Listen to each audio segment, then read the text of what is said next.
Hello friends, welcome to all of you my channel education top 10।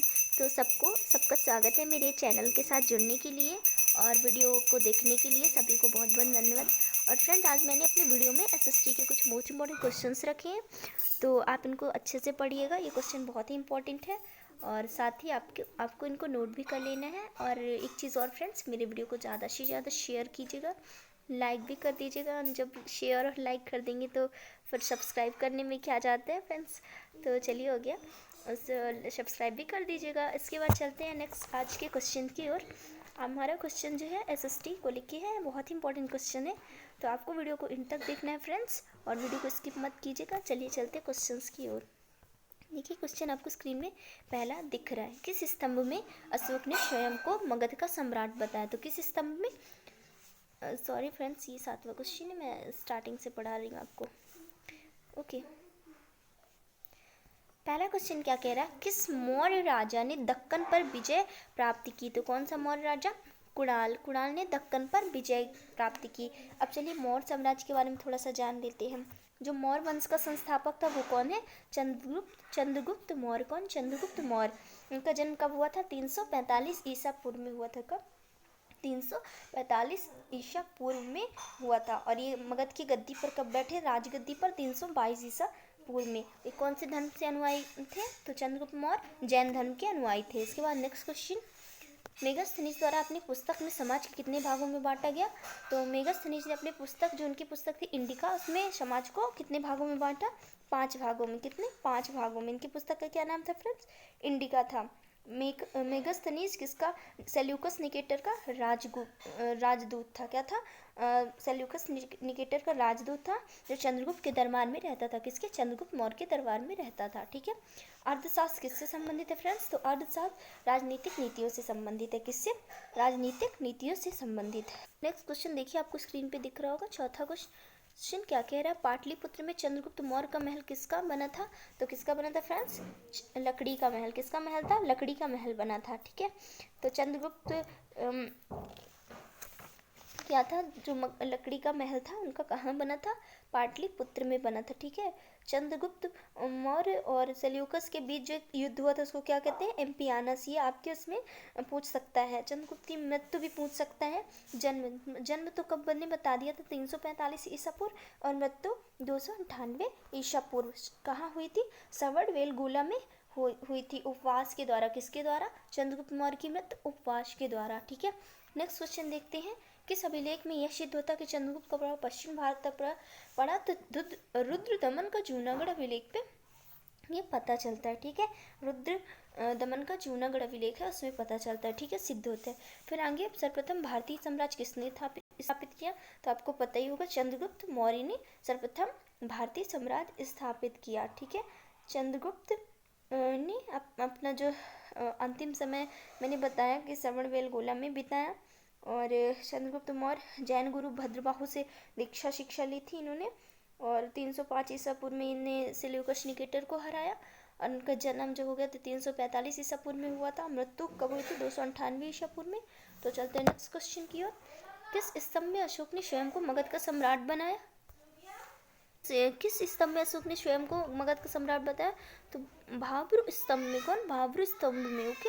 8वां question कह रहा है, उत्तराखंड में अशोक का शिलालेख कहाँ स्थित है? तो कालशी में। कहाँ फ्रेंड्स? उत्तराखंड में अशोक का जो शिला है वो कहाँ स्थित है? कालशी में। ओके। नेक्स्ट क्वेश्चन देखेंगे। पहले अशोक के बारे में कुछ जान लेते हैं। चलिए अशोक के बारे में कुछ जान लेते हैं। अशोक की जो माता थी उनका नाम था सुभद्रांगी। और अशोक जब अपने राजगद्दी पर बैठे थे तो वे क्या थे? वहाँ के अवंती के राज्यपाल थे। ठीक है। अशोक बैठने के समय अशोक अवंती का राज्यपाल था। ठीक है। इसके बाद और देखेंगे, अशोक ने बौद्ध धर्म धारण कर अपने जो पुत्र उनका महेंद्र और पुत्री संघमित्रा, उनको कहाँ भेजा था? उनको श्रीलंका भेजा था। ठीक है। उसके बाद नेक्स्ट क्वेश्चन देखेंगे फ्रेंड्स। 9वां नंबर का क्वेश्चन कह रहा है, अशोक के शिलालेखों को पढ़ने वाला सबसे प्रथम अंग्रेज कौन था? तो जेम्स प्रिंसेप था। कौन था? जेम्स प्रिंसेप था। उनके शिलालेख जो थे उनको सबसे पहले जेम्स प्रिंसेप ने पढ़ा था। ठीक है। और इसके बाद नेक्स्ट क्वेश्चन देखेंगे फ्रेंड्स। कह रहा है, कलिंग युद्ध की विजय तथा क्षत्रियों का वर्णन किस शिलालेख में है? तो 13वें शिलालेख में। कौन से? 13वें शिलालेख में कलिंग युद्ध का वर्णन, अशोक का हृदय के परिवर्तन जो हुआ था, तो उसके कारण अशोक का हृदय परिवर्तन होता है, इन सब बातों को कहा गया। 13वें ही शिलालेख में क्या कहा गया, पड़ोसी राजाओं का वर्णन किया गया। और लास्ट में 14वां जो शिलालेख था अशोक ने, उसने जनता को धार्मिक जीवन बिताने के लिए प्रेरित किया। मतलब जब उसका चेंज हो गया, हृदय परिवर्तन हुआ अशोक का, तो उसने जनता को धार्मिक जीवन बिताने के लिए प्रेरित किया। उसके बाद 11वां क्वेश्चन क्या करें, कौन सा शासक जनता के संपर्क में रहता था। तो अशोक एक ऐसा महान शासक था जो जनता के संपर्क में रहता था। ठीक है, अशोक ने ये भी आजीविकों के रहने हेतु बराबर की पहाड़ियों की 4 गुफाओं का निर्माण भी करवाया था। ठीक है, उसके बाद अशोक शिलालेख का प्रचलन अशोक ने ही किया था। बाद में सर्वप्रथम शिलालेख का प्रचलन अशोक ने ही किया था। ठीक है, इसके बाद नेक्स्ट क्वेश्चन की ओर चलते हैं। 12वां नंबर, किस ग्रंथ में चंद्रगुप्त मौर्य के लिए किस वृषल शब्द का प्रयोग किया गया। तो मुद्रा राक्षस। कौन सा ग्रंथ, मुद्रा राक्षस।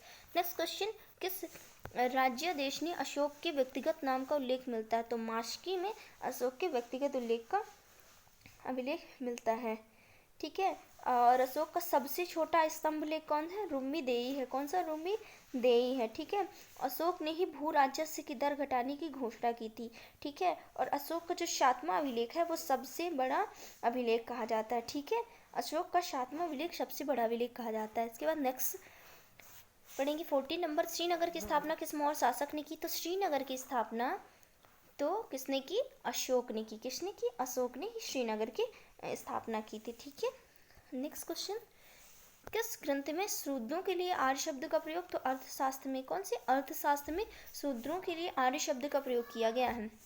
किसने पाटलिपुत्र को पहली ब्रोथा कहा था। तो मेगस्थनीज ने पाटलिपुत्र को पहली ब्रोथा कहा था। उसके बाद मौर्य काल में एग्रोनोमाई किसको कहा जाता है, सड़क निर्माण अधिकारी को। सड़क निर्माण जो अधिकारी होता है उसको मौर्य काल में एग्रोनोमाई कहा जाता है। ठीक है, इसके बाद नेक्स्ट देखेंगे 18, अशोक के बारे में जानने के लिए सबसे महत्वपूर्ण क्या है, अशोक के शिलालेख है। ठीक है फ्रेंड्स, क्या है, अशोक के शिलालेख। पहला शिलालेख में जो पशु बलि होती है ना, पशुओं को बलि दे दिया जाता था पहले, उसकी निंदा की गई है। ठीक है, दूसरे शिलालेख में चिकित्सा का वर्णन है, जो पशु और मनुष्य दोनों की चिकित्सा का वर्णन है। ठीक है, और तीसरा शिलालेख जो अशोक का है, उसमें राजकीय अधिकारियों को यह आदेश दिया गया है कि वे हर 5वें वर्ष के उपरांत दौरे पर जाएं। मतलब उसमें शिलालेख में कुछ धार्मिक नियमों का उल्लेख भी किया गया है तीसरे में। और चौथा शिलालेख जो है, इस शिलालेख में जन्म धर्म घोष की घोषणा की गई कि मतलब जगह धर्म घोष की घोषणा की गई। 5वां शिलालेख में क्या किया गया, धर्म महापात्रों की नियुक्ति के विषय में जानकारी मिलती है। 6वें शिलालेख में आत्मनिमंत्रण की शिक्षा दी गई। और ऐसे 7वें और 8वां शिलालेख एक साथ, इसमें अशोक के तीर्थ यात्राओं का वर्णन है। 7वें और 8वें शिलालेख में अशोक की तीर्थ यात्राओं का वर्णन है। ठीक है, 9वें शिलालेख में क्या है, अशोक की सच्ची भेंट और शिष्टाचार का उल्लेख है। मतलब अशोक जो शिष्टाचार था उसका, उसमें 9वें शिलालेख में इसका वर्णन है। ठीक है, अब फिर 10वां शिलालेख देखते हैं। कुल 14 शिलालेख थे, जिसमें 10वां शिलालेख में अशोक राज्य का तथा उच्च अधिकारी हमेशा प्रजा के हित में सोचता था वो। ठीक है, इसके बाद 11वां में धम्म की व्याख्या की गई, जो अशोक का धम्म था उसकी व्याख्या की गई। ठीक है, और 12वें में स्त्री के सम्मान की बात की गई। और 13वां जो था उसमें हृदय परिवर्तन, मैंने बताया भी कि अशोक के हृदय परिवर्तन की बात की गई। और जो 14वां अभिषेक शिलालेख था, उसमें अशोक ने जनता को धार्मिक जीवन बिताने के लिए प्रेरित किया। इसके बाद नेक्स्ट क्वेश्चन, भारतीय लिखने की कला नहीं मानते हैं, किसने कहा, ये मेगस्थनीज ने कहा। किसने, मेगस्थनीज ने कहा। ठीक है, और बिंदुसार की मृत्यु के समय अशोक का प्रांत का गवर्नर था, वो कौन सा प्रांत था, उज्जैन। कहाँ का, उज्जैन। ठीक है, इसके बाद आज के लिए इतना ही 20 क्वेश्चन, क्योंकि मैंने एक्सप्लेनेशन कर दिया फ्रेंड्स, तो टाइम ज़्यादा नहीं बच पाया, इसके लिए सॉरी। मिलते हैं नेक्स्ट वीडियो पे, आप लोग तब तक पढ़ाई कीजिए और सब लोग अपना ध्यान रखिए। चलिए फ्रेंड्स, वीडियो देखने के लिए सभी को एक बार फिर से धन्यवाद।